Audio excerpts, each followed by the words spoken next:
నమస్తే, welcome to view point. CJP cockroach Janata party founder అయినటువంటి అభిజిత్ దిప్కేకి ఊహించని షాక్ తగిలింది.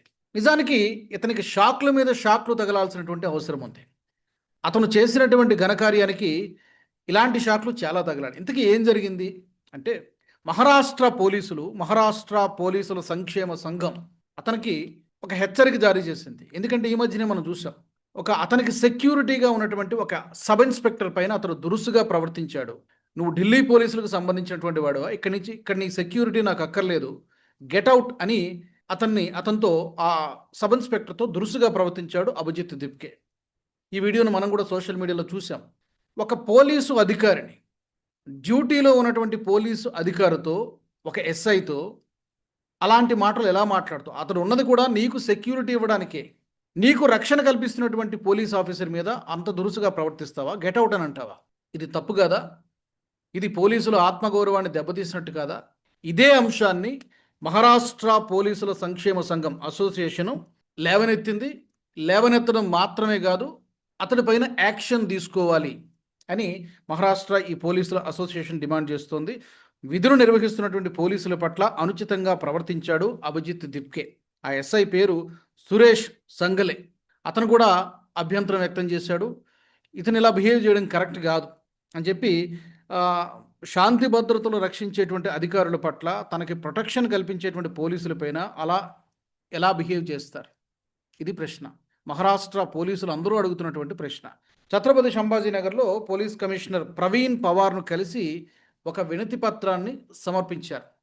వేల మంది పోలీసులు ఆ అసోసియేషన్లో ఉన్నారు. వాళ్ళందరూ కూడా ఒకటే, మనం సాటి పోలీస్ పట్ల వీడియోతో పెద్ద వివిఐపీ లాగా బిహేవ్ చేస్తూ, ఎవరైనా సరే అలా బిహేవ్ చేయడం తప్పు.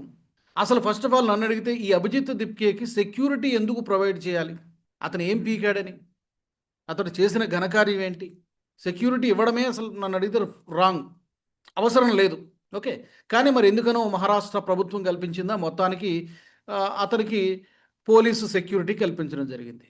సరే, సెక్యూరిటీ కల్పిస్తే ఇప్పుడు అతను పోలీసుని తిట్టి పంపించేశాడు. ఢిల్లీ పోలీసులాగా బిహేవ్ చేస్తున్నావేంటి?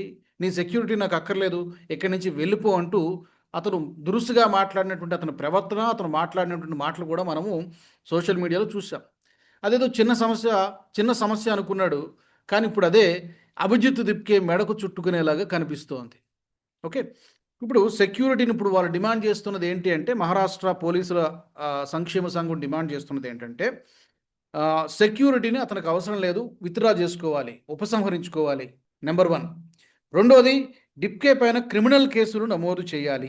క్రిమినల్ కేసులు ఈ 2 యాక్షన్లు మీరు తీసుకోకపోతే, ఆ ఛత్రపతి సంభాజీనగర్లో ఉన్నటువంటి పోలీస్ కమిషనర్ ప్రవీణ్ పవార్ అతని పేరు, అతనికి ఈ వినతిపత్రం ఇచ్చారు. యాక్షన్ తీసుకోకపోతే, ఓకే, రాష్ట్ర వ్యాప్తంగా ఉన్నటువంటి పోలీస్ కమిషనరేట్లు అలాగే ఎస్పీ ఆఫీసులు ఎదుట ధర్నాలు, నిరసనలు చేస్తామని చెప్పి హెచ్చరించారు. రహదారుల దిగ్బంధనం కూడా చేస్తాం అతనిపైన యాక్షన్ తీసుకోకపోతే అని చెప్పి వాళ్ళు హెచ్చరించారు, డిమాండ్ చేశారు. సోషల్ మీడియాలో ఒక నెల 15 రోజుల పాటు కనబడేసరికి ఈ బొద్దింకల బ్యాచ్ ఏమనుకుంటోందంటే, మేమేదో పెద్ద హీరోల్లాగా ఫీల్ అయిపోతూ ఉన్నారు, ఇది తాత్కాలికమే, ఆన్లైన్కే పరిమితము అనేటువంటి విషయం వీళ్ళకి అర్థమైనట్టుగా లేదు. ఈ విషయాన్ని పోలీసులు కూడా క్వశ్చన్ చేస్తున్నారు. ఈ మహారాష్ట్ర పోలీసుల సంఘం కూడా క్వశ్చన్ చేస్తోంది. అసలు 2-3 నెలల కిందట ఈ అభిజిత్ దిప్కే అనేవాడు ఎవడన్నా తెలుసా? ఇతని చరిత్ర ఏంటి? దేనికి వచ్చాడు?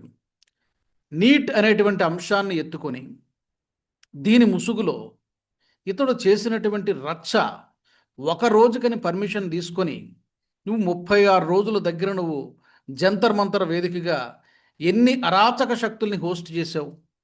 ఎంతమంది సంఘ విద్రోహ శక్తులు అక్కడ చొరబడ్డారు? ఎంతమంది నేరస్తులు ఆ ధర్నాల్లో చొరబడ్డారు? ఎంతమంది యాంటీ నేషనల్స్ అక్కడికి వచ్చి వాళ్ళ గలాన్ని వినిపించారు? వీటన్నిటికీ నీకు నైతిక బాధ్యత లేదా? నీకు మాత్రమే ఫ్రీడమ్ ఎక్స్ప్రెషను, వాక్ స్వాతంత్రం ఉందా? మిగతా వాళ్ళకి లేదా? పోలీసులు నీకు రక్షణ కల్పించడానికి వాళ్ళు వస్తే వాళ్ళపై నువ్వు దురుసుగా ప్రవర్తించడం ఏంటి? నీ అహంకారం కాకపోతే? ఎస్, డెఫినెట్గా అతనికి సెక్యూరిటీ అవసరం లేదు, విత్డ్రా చేయాల్సిందే.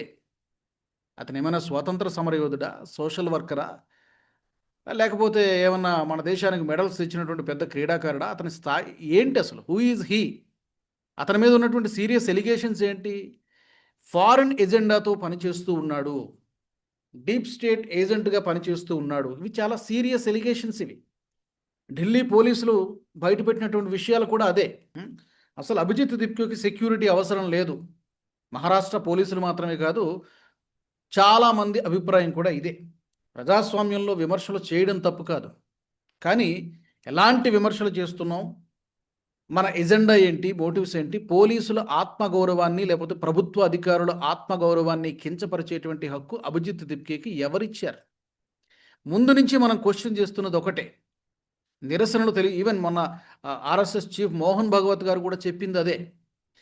ప్రజాస్వామ్యంలో నిరసనలు తెలియచేయచ్చు, నిరసనలు తెలియజేసినంత మాత్రాన వాళ్ళంతా దేశద్రోహులు అంటే దేశద్రోహులు కాకపోవచ్చు, కానీ ఇలాంటి వాళ్ళని ఏమనాలి? ఈ బొద్దింకల బ్యాచ్ని ఏమనాలి? అతడు రావడం అమెరికా నుంచి ఇక్కడికి ఊడిపడి నేనేదో ఇక్కడ సమాజం మొత్తాన్ని మార్చేస్తాను, ఇక్కడ డెమోక్రసీ లేదు, లేకపోతే ఇక్కడ ప్రజాస్వామ్యం లేదు, పరీక్షా విధానం సరిగ్గా లేదు, మొత్తం దేశం మొత్తాన్ని నేనే మార్చేస్తానంటూ అక్కడి నుంచి దిగాడు.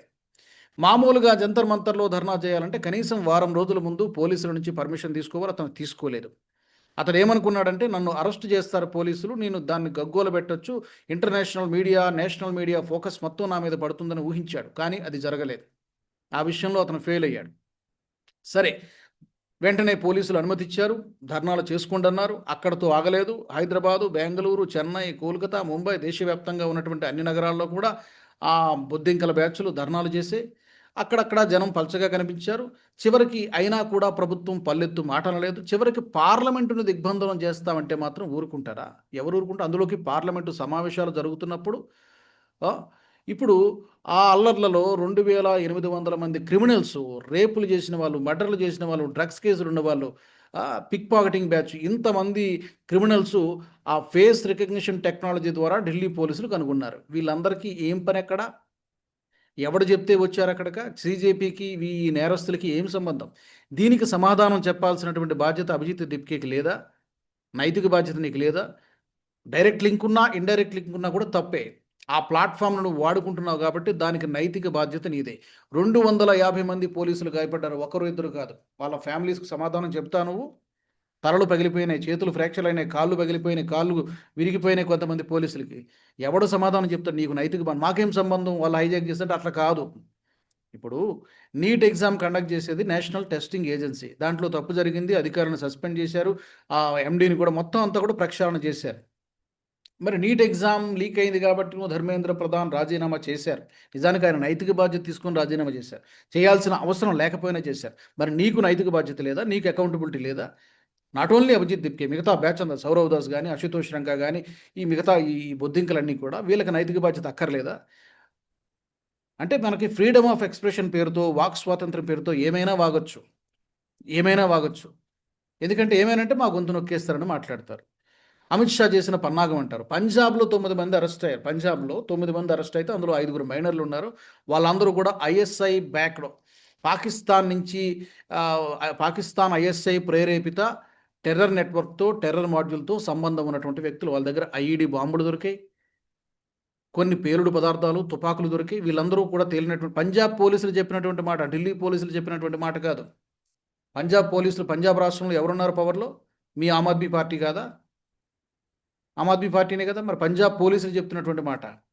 వాళ్ళ ప్రణాళిక ఏంటంటే జంతర్ మంతర్లో దూరి, ఆ ధర్నాలో దూరి పెట్రోల్ బాంబులు వేయడము, బాంబులు పేల్చడము, తుపాకులతో కాల్పులు జరపడానికి ప్రణాళిక రచించారు.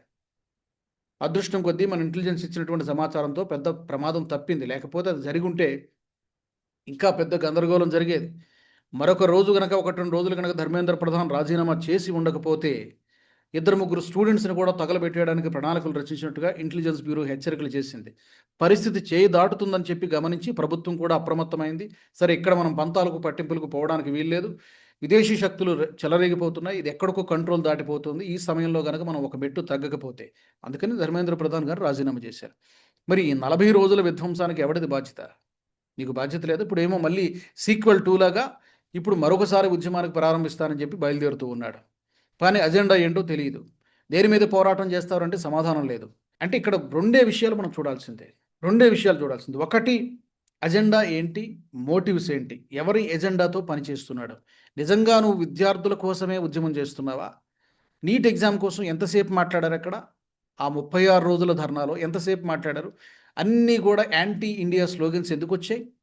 ఎవడెవడో వచ్చి ఎందుకు మాట్లాడుతున్నారు? మతపరమైనటువంటి ఎవడో ఈ గాజాలో బాధితుల గురించి, జెనోసైడ్ గురించి ఒక ఆవిడ మాట్లాడుతుంది. పాలస్తీనా జెండా పట్టుకుని ఒక ఆవిడ వస్తుంది. అల్లా నామ్ రహేగా బస్ అని ఇంకొక ఆవిడ మాట్లాడుతుంది. అరుంధతి రాయ్ లాంటి వాళ్ళందరూ కూడా వస్తారు. వీళ్ళందరూ యాంటీ నేషనల్స్ కాదా? వీళ్ళకి నీకున్నటువంటి లింక్ ఏంటి? అభిజిత్ దిప్కే సమాధానం చెప్పాల్సినటువంటి బాధ్యత లేదా? ఈ 2 సరిగ్గా ఉంటే నువ్వు ఎన్ని ధర్నాలైనా చేయొచ్చు, ఎన్ని ఉద్యమాలైనా చేయొచ్చు. నీకు ప్రజలు కూడా హర్షిస్తారు. ఈ 2 సరిగ్గా లేకనే వచ్చే సమస్య ఇది. ఒకటి ఎజెండా, ఫారెన్ ఎజెండాతో పనిచేస్తున్నావు అనేది సీరియస్ అలిగేషన్. రెండోది మోటివ్స్, నీ ఉద్దేశ్యం ఏంటి? కేవలం కేంద్రం మీద బురద జల్లాలి, కేవలం మోదీని టార్గెట్ చేయాలి, కేవలం మోదీని గద్దెదించేయాలి, ప్రభుత్వాన్ని డీస్టెబిలైజ్ చేయాలి. ఈ ఎజెండా ఎవరిది? విదేశాల ఎజెండా. ఈ ఎజెండా ఎవరిది? ఇక్కడున్నటువంటి కొన్ని ప్రతిపక్ష పార్టీల ఎజెండా. వాళ్ళకి పవర్ కావాలి. మరి నీకేం కావాలి? ఏదో ఒక రోజున జనం చెప్పు తీసుకుని కొట్టే పరిస్థితి వస్తుంది. అకౌంటబిలిటీ లేకుండా ఉద్యమాలు చేస్తే, మోటివ్ సరైనటువంటి దేశ విచ్ఛిన్నకర శక్తులతో చేతులు కలిపితే, సంఘ విద్రోహ శక్తులతో చేతులు కలిపితే ఇలాంటి షాక్లు కాదు, ఏదో ఒక రోజున చాలా ఘోరాలు జరిగేటువంటి అవకాశం ఉంటుంది. ఇది తెలుసుకోకుండా ఈ బొద్దింకలు రెచ్చిపోతున్నాయి. ఈ రోజున మరొక ఉద్యమానికి మేము సిద్ధమంటూ ప్రభుత్వం మీద యుద్ధాన్ని ప్రకటిస్తూ ఉన్నాయి. చాలా విడ్డూరంగా ఉంది. మీ అభిప్రాయం ఏంటో చెప్పండి. అభిజిత్ దిప్కేకి ఇలాంటి ఈ శిక్ష, అతనికి సెక్యూరిటీని తొలగించడము, రెండోది అతనిపైన క్రిమినల్ కేసులు పెట్టండి అని చెప్పి మహారాష్ట్ర పోలీసులు డిమాండ్ చేస్తున్నారు. డిమాండ్లు సహేతుకంగానే కనిపిస్తున్నాయి. కరెక్టా కాదా? తప్పకుండా కామెంట్ సెక్షన్లో పెట్టండి. వచ్చే ఎపిసోడ్లో మళ్ళీ కలుసుకుందాం. జై హింద్. ఈ వీడియో మీకు నచ్చినట్టయితే లైక్ చేయండి, 10 మందికి షేర్ చేయండి. అలాగే కామెంట్ల రూపంలో మీ అభిప్రాయాలను మాతో పంచుకోండి. Nationalist hub group of channels ను సబ్స్క్రైబ్ చేసుకుని తెలుగునాట జాతీయవాద జర్నలిజాన్ని ప్రోత్సహించండి. ఈ వీడియో కింద ఉన్న బెల్ ఐకాన్ పై క్లిక్ చేయడం మర్చిపోవద్దు.